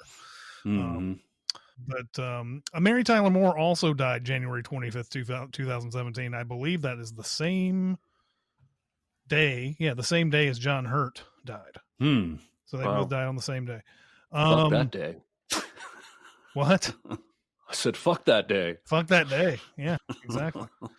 Oh, fucking IMDb. You're the bane of my existence sometimes. Okay. Yes. Jonathan Demme, he's got 70 credits on his directing thing, which, you know, it's going to be a lot of like talking head shit, but let's go back on Jonathan Demme, director Jonathan Demme, who I think we're going to find a streak in here at some point that's going to be one of the best. But let's go back. 1974, Caged Heat. Barrett, tell us all about it. Yeah, watch this a lot. Yeah. Women in prison, being naughty and showering and threatening each other and shanking. And then there's some uncomfortable stuff, but then they get back to showering and behaving badly, and it's caged and it's hot, and there's heat there. Yeah, there's heat there. Mm-hmm. Yeah, I only watched little bits of this movie. Yeah, exactly. He started in the Roger Corman. Caged Heat, Crazy Mama, Fighting Mad. I believe all of those are Roger Corman affiliated. If Corman isn't himself a producer on all of those. The next thing that I think Melvin and Howard, but I never saw Melvin and Howard. What else is that one? I never saw that. That seems like a one that I should know though. Going through this, yes. Then there's a lot of talking heads things. There's even a UB40 thing and a new. I would say that the most famous one, at least early, is Stop Making Sense. Yeah, Stop Making Sense. You want to talk about that one a little bit? Yeah, it's great. Talking Heads have never been my favorite band, but I like a lot of their stuff. Mm-hmm. And you have to appreciate David Byrne for the boundaries that he pushed visually and artistically and musically. And Stop Making Sense, what was the band documentary that Scorsese, The Last Waltz, which I think came after this. It's in the conversation as one of the best music documentaries of all time.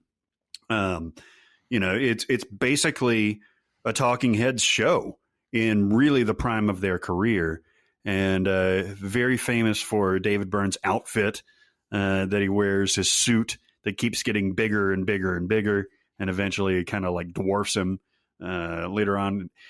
In a show that I've talked about a lot, Documentary Now, they did a very faithful parody of this. Yeah, they did. That only has a few moments of like real laughter. Otherwise, it's pretty much a straight up parody of this documentary. And it's really, really good. If you like Talking Heads, if you like New Wave, if you like music documentaries, it is at the tippy top, right with The Last Waltz and maybe Song Remains the Same as like the top movie documentary or music documentaries. The next movie that I recognize is Something Wild, which I haven't seen in forever. I've completely lost the memory of this movie, but Jeff Daniels is in it. Melanie Griffith, Ray Liotta. That's that's one of the big ones. I never saw Swimming to Cambodia. What is that? That's a Spalding. Oh, that's the Spalding Gray thing. Yeah. Yeah. Did you ever see that?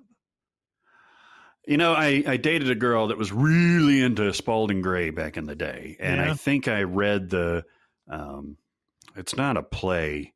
It's like an essay essentially, that it's based on. And it's good. You have to kind of be in that sort of mindset to really appreciate Spalding Gray.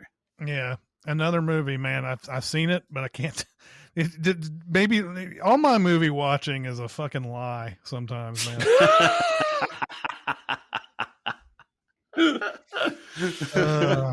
I mean, like, why did I watch this movie only 20 years later to be like, I don't remember anything about this movie? Married to the Mob, Michelle Pfeiffer, Alec Baldwin. Yeah. Does anybody remember anything about Married to the Mob? This is my shame. I never saw this one. Oh, it's good. You guys would both like this. Well, I remember liking it when I saw it, but I haven't. Yeah. It's kind of weird. There was a few of these. This is the 90s, right? Is it the 90s or right at the end of the 80s? 1988. There was a lot of these like witness protection, like, was it My Blue Heaven was one of these where Steve Martin is in witness protection with Rick Moranis. I think that's right. And there was several of these movies that came out. Michelle Pfeiffer's on the run for yapping about the mob. I think, is it Alec Baldwin? Alec Baldwin is one of the mobsters. And it's charming. It's, not the greatest thing you've ever seen, but I like it. Probably the highlight of Jonathan Demme's career is The Silence of the Lambs. This movie I think most people love this movie, but there is a strong contingent of people who really love movies who do not like this movie. Interesting. What's up with that? I don't know. What's up with that? What's wrong with this movie? I honestly don't know. Watch the Siskel and Ebert review of this. Ebert loves it and Siskel hates it, of course. And listen to him and I watched that review and I was like, I don't know where you're coming from on this, man, but you don't like it, so I don't know what to say. But The Silence of the Lambs, great movie. It's outstanding. Everything about it is outstanding. Completely gripping all the way through. Sending this movie was tough. Yeah, it was. I mean, the character of Hannibal Lecter is written so beautifully, which is weird. He's a savage. And as we've said before, Brian Cox, it is Brian Cox that played him in Manhunter, right? Yes. He's great. He's great in Manhunter. But Anthony Hopkins, I don't know what happened. It's just this perfect alchemy of Thomas Hardy's character, Thomas Harris's character, sorry. Jonathan Demme's direction and Anthony Hopkins just deciding to inhabit this role and create one of the creepiest villains of all time. Yeah. And it's glorious. And did Jodie Foster win an Oscar for this? She did. This one like swept the Oscars, right? It killed. Huh. Mm-hmm. But yeah, and she's great, but I mean, you can't get past Anthony Hopkins, even though he only has 10 minutes, 12 minutes of screen time or something like that. Mm-hmm. He's in the entire movie. He is the entire movie. Yeah. Yeah. I don't know if this is the first time Demme started doing this technique, but people looking directly at the camera when they're acting. Yeah. But it's in a way that it doesn't look like they're talking to you.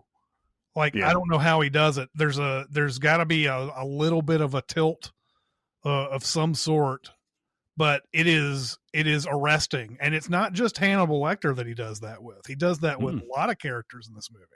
Mm-hmm.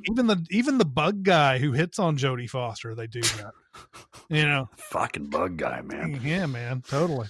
Are you hitting on me? Yes, I am. Yes, I am. He does it with. She doesn't speak, but her compatriot, her recruit buddy, like when she Clemens. Yeah. Oh, that's right. Yeah. When she hears about the kidnapping, the Memphis kidnapping. Right before she runs through the hall, it's a nice close up on her. Mm-hmm. Movie's fucking rad. Well, and he continues that same thing in Philadelphia, which is the next movie that comes out. And this is another one that's outstanding. Just absolutely great movie. Mm-hmm. Tom Hanks as Andrew Beckett, Denzel Washington, completely different role than what we were used to, really. Back in this day, and one of my favorite characters of all time is this Denzel Washington playing Joe Miller. Joe Miller plays a lawyer who has prejudices, but he takes on this case and then he learns all the way. He learns throughout the process. he's never like he's not a completely 100% likable character until towards the end, maybe. Or at least not. At least his character doesn't quite make the total flip, because he still does some things in this movie you're like, oh man, that's disappointing, but he's still in the matter of learning and everything. And God, I love Philadelphia so much. Was this Hanks's first serious role or first dramatic role? No. He did a movie. What was it called? Oh, was that where he was the soldier in Vietnam or Korea or something like that? Yeah, it came out in like the 80s. It was Every Time We Say Goodbye. Oh, yeah. But nobody saw that. Nobody saw that. I saw it on cable once.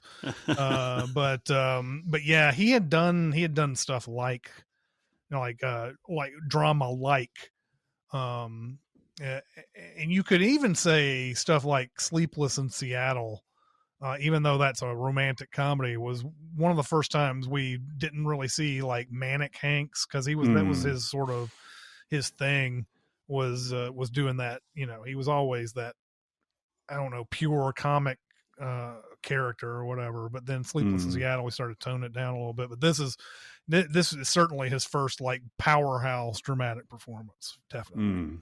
And this was his first Oscar, right? Before first Forrest Oscar, Gump. And then he won for Forrest Gump. Yeah, that's the way it goes. Then he did a lot of Bruce Springsteen stuff. That Streets of Philadelphia video is fucking rad, and I don't even like Springsteen. I love that song, and I love that video. Yeah. He did the movie Beloved, that Oprah Winfrey, I believe, was a producer and star, and it was Kimberly Elise was in it, and D Glove, right? Yeah, D Glove. That's how we refer to each other. Right. This was a major disappointment for a lot of people, but I never saw it. It's based on a book by Toni Morrison. But I remember this one not being well received. Did you ever see Beloved? Yeah, I saw it. I never saw it. Oprah is really good. Oprah is an underrated actress, I think. Mm-hmm. She's in these period. It was The Color Purple a period piece? Yeah, it is. Yeah. And of course, she plays a slave in this movie. And Danny Glover is in the same boat, so to speak. And I believe it's Tandy Newton that shows up as like a ghost, basically.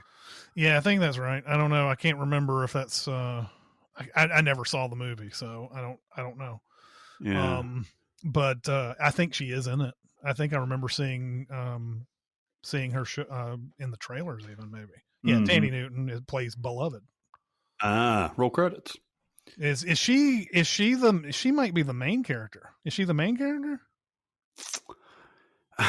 It's been so long. There's somebody who appears to Oprah, Oprah's character, and basically it's Ghost Yoda. Ghost Yoda, right? It's so weird when they throw in, people they throw people from other franchises into movies like this. It's so strange. Hey, when you're Oprah, you can make that shit happen. That's true. But I never. I want you in this scene. Yeah, I never saw it. And then there's a lot of Bruce Springsteen stuff again. And then I knew a movie. This is a movie that Jeremy has had to have seen a million times. The Truth About Charlie. I have seen this movie because this movie came like right on the heels of The Italian Job, which is really fun and watchable, in my opinion. And for some reason, I thought it's going to be like that. It's not. It's just it's kind of a bland, who do you trust kind of a thriller, and I don't really like it. It's a remake of Charade. I don't know if I've even seen Charade though. Yeah, this also has Tandy Newton in it, and it's got Marky Mark. Yeah. I remember not liking this either. You're right. Italian Job. If you're going between the two, Italian Job is the way to go. And then he remade The Manchurian Candidate. I like that movie. Yeah, we know Barrett liked that one. Yeah. All right. Tell us about this, because I like the original way more. Well, I understand that. And the original, objectively is better. But Liev Schreiber plays like a politician on the rise. He's got an evil mom, played by Meryl Streep, I think. And Denzel is the guy that's been brainwashed, and he plays it great. This movie is really, really good. It seemed like it was kind of long, but it's just over 2 hours. Mm-hmm. If you're going between the two, you should go with the Sinatra, Angela Lansbury version. But this one is very watchable too. And then the next one that I recognize is Rachel Getting Married, a movie I still haven't seen. Barrett, I know you've seen this. Yeah. Oh man. Okay. I think we covered this like just recently. Anne Hathaway won. Was she nominated for an award, or she nominated for this one? Yeah, she didn't win. She is such a bitch. Oh yeah, in this movie. Yeah, she's her sister's getting married. Rachel is getting married, and did she just get out of jail or just out of a psych hospital? She has problems, I think, with addiction issues, mental health issues, but also she's got kind of a narcissistic borderline personality disorder. And I shouldn't say that she's a bitch. She has issues, and she tries to make everything about her. And I think to this point, I hadn't seen everything Anne Hathaway was in, but Princess Diaries and stuff like that. Mm-hmm. She had been the sweetheart, and she had never taken like a villainous turn. But that's what she is in this, and it's really good. It's very, very watchable. She's awful to her family, but it's also funny. I feel like this is one of those movies that I wanted to see, and it just, for whatever reason, like I could never find a time to watch it. And by the time I had any chance, it was already out of theaters, and then just, sort of forgotten when it got on video and everything. So I need to find this movie and watch it. Mm-hmm, mm-hmm. Did you see Ricky and the Flash? No. Oh, Jesus, no. Meryl Streep, Kevin Kline. No, she's like a musician or something like that. Well, yeah. I think she left her family to do it. Yeah. But is this one of those where she got nominated, even though it was a critically panned movie? I mean, I'm always going to say probably on that. But let me see. It looked to me like the Banger Sisters, so I avoided it. The Banger Sisters. What is it? The Susan Sarandon movie? Yeah. Doesn't look like she got nominated for that. Oh, all right. Well, it was Florence Foster Jenkins, and I'm thinking about it, I think. Yeah. Oh, God, I hate that movie so. I didn't realize you saw it. Oh, I saw it. All right. After that, there's not anything I really. He did this Justin Timberlake and the Tennessee Kids documentary. I didn't see that. And then after that, there's nothing that I really see there. But Jonathan Demme died on April 26, 2017. And that's I'm trying to look at this this remaining list that's on here. This is something that could potentially go 3 episodes. Yeah, I mean, hey, look, we're talking about fun movies. I mean, when have we talked about Married to the Mob? Yeah, I know. Or Ricky and the Flash. Yeah, exactly. Or the Banger Sisters. Or the Banger Sisters. Jonathan Demme, we don't talk about him enough. His peak of, you could even say, starting in Married to the Mob and Silence of the Lambs, Philadelphia, and Beloved is up there with really anybody. Yeah, that's a good run. So there's plenty more for 2017, and we will get to that in future episodes. All right, well, that's going to do it for this week. Keep going to SinCast presented by Cinemasins on Facebook. We're also on Cinemasins Twitter, Music Video Sins Twitter, Discord. If you want to get on Discord, just private message me on Facebook, and I will give you a link if you want to get on Discord. We're also on SoundCloud. Yeah. Hey, also, since it's March, I want to let all y'all know it's Sin Week month. Sin Week month, the 22nd through the 26th. We are going to do a virtual Sin Week. You don't even have to come to Nashville. If you want to come to Nashville, come on, man. Come on. We're not going to see you. We're not going to touch you. We're not going to breathe on you. But yeah, come on. Otherwise, you log on. Once you sign up at patreon.com/cinemasins, at any level, you get 3 bonus videos. You get like 4 live streams, this podcast, the Behind the Sins podcast, and some other stuff. And man, it's going to be so much fun. We love Sin Week. Sin Week's awesome. It's a lot of fun for sure. The last 2 that we're at, obviously they were in-person events, but anytime we get a chance to do some live events and do some special things, we love it.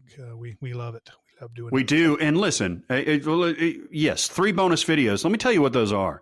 If you've listened to the SinCast before, and if you've made it all the way to the end of this episode, you know how much we love Bad Times at the El Royale. You know how much we love Dark City. And you definitely know how much we love The Devil's Advocate. And them shits are getting sinned. Only for Sin Club members. So go to Patreon, do your Cinemasins, and sign up if you haven't already. All right. Well, that's going to do it for this week. It's Chris Atkins and Jeremy Scott and Barrett Scher. We'll see you next time. Thanks for listening. Comment on our episodes on our SoundCloud page. Check us out on YouTube, Twitter, Facebook, and Reddit. And be sure to visit cinemasins.com.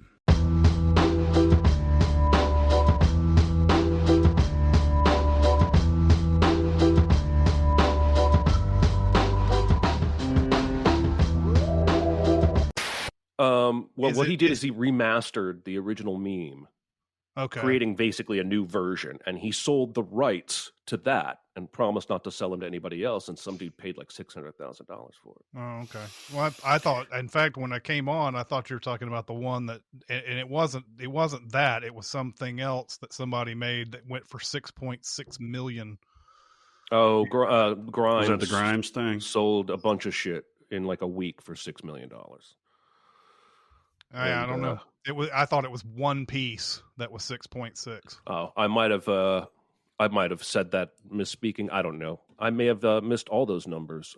But the point is, people are paying ridiculous sums for basically digital bragging rights, and I want some of that. Yeah, let's take advantage of the stupidity. Hey, and I'll tell you who is really good in that movie is your werewolf boy, the Joe Manganiello. Yeah. Joe Manganiello, yeah. Is it Manganiello? Mm-hmm. He was in this movie that we did an interview for earlier, like 2 months ago. Oh, yeah. And where I'm pretty sure it's Mangelamanio. Oh, you're right. Jeremy's right. I've been saying it wrong. No, it was a movie he was in 2 or 3 months ago where he plays this homeless guy who claims he's from another planet and he's a superhero and all that. And this guy starts following him around and writing his story for one of these, Brooklyn based, websites that are always like, got to get the fun hip story about the guy who's homeless and all that. And then, the movie is kind of like, well, is he really a superhero or is he not? And it's not really the point of the movie, but you have that in the back of your mind. Like, is he really a superhero? I'm not sure. Interesting. And sounds like K-Pax. Yeah, it's just like K-Pax.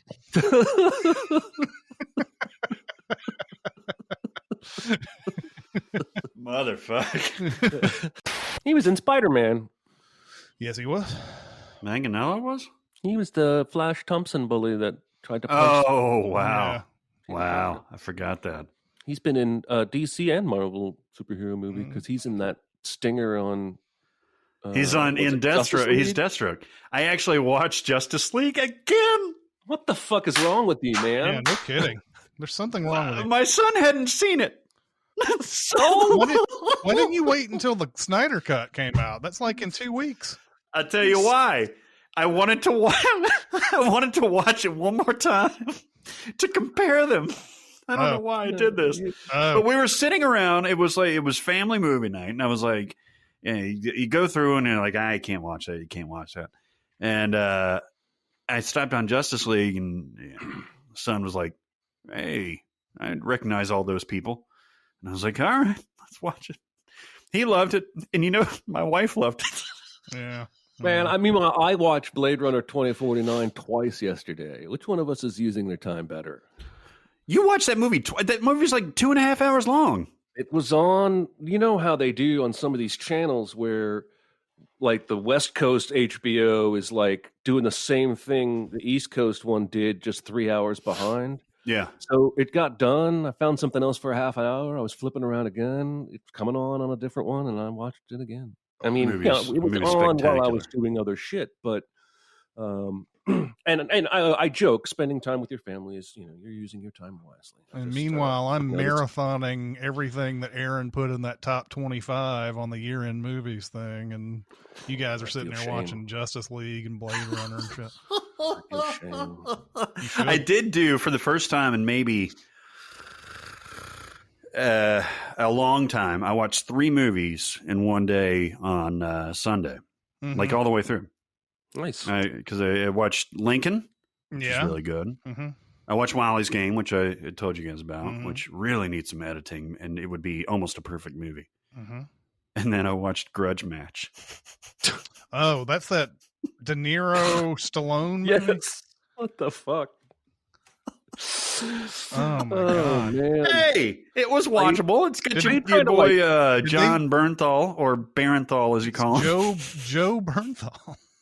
Are you Joe Bernthal? Are you trying to stock up on worms for the podcast or what?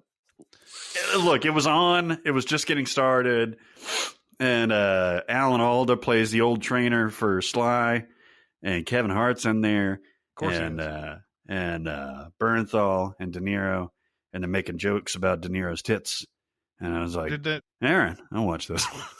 They do a Raging Bull or Rocky reference in that movie at all? You know what? Yes, they do a Rocky reference in there, and it's so dumb. So Sly's in training with Alan Alda, and he's going around. Like Space Cowboys. Alan Alda. What the fuck? Oh, now Sly, I want you to make. What? I didn't even realize what you were laughing at. Alan Arkin, obviously. Oh. Okay. I was like, Alan Alda. I was like, fucking A. And all right, now, Sly, I need you to go and I need you to punch that bag really hard. Arkin. Is Arkin any better, though? He's so... Oh, yeah. He's welcome. I believe him more than Alan Alda. That would be funny. Christ. But he's training, and he goes into a meat locker, and he starts to punch one of the cows, and Arkin stops him. He's like, whoa, you're going to damage the meat. And that's the Rocky reference. And I'm sure there's a Raging Bull reference in there somewhere. Yeah, I agree. Yeah. Alan Alda. Maybe. Yeah. Hey, Sly. What are you doing punching that cow? Yeah, 2 nudes bathing. An anonymous painting in the Fontainebleau School hangs in the Louvre. The mysterious pose whereby 2 young women sit in a bath, one holding the nipple of the other between finger and thumb, has baffled the experts. Alrighty. Mm-hmm. Here's something that I don't get about the IMDb, and there's a lot, obviously, that I don't get about the IMDb.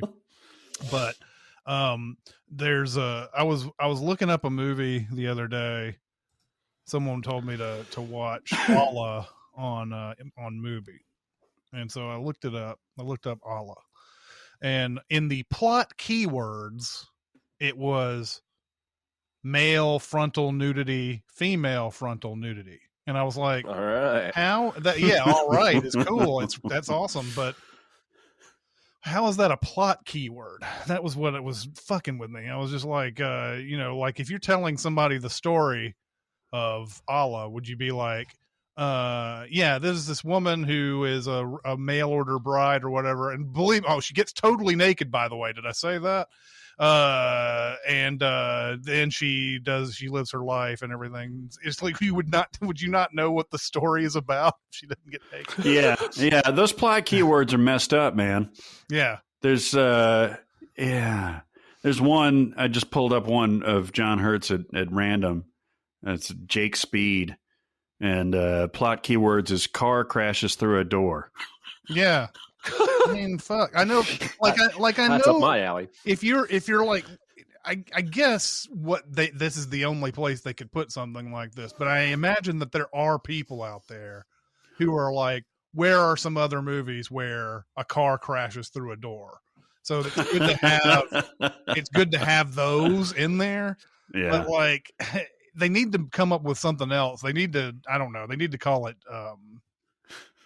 aspects or something, film aspects or something. Yeah. Female full frontal nudity. Yes. Bush. Yeah. Yeah. Yeah. All right. Right.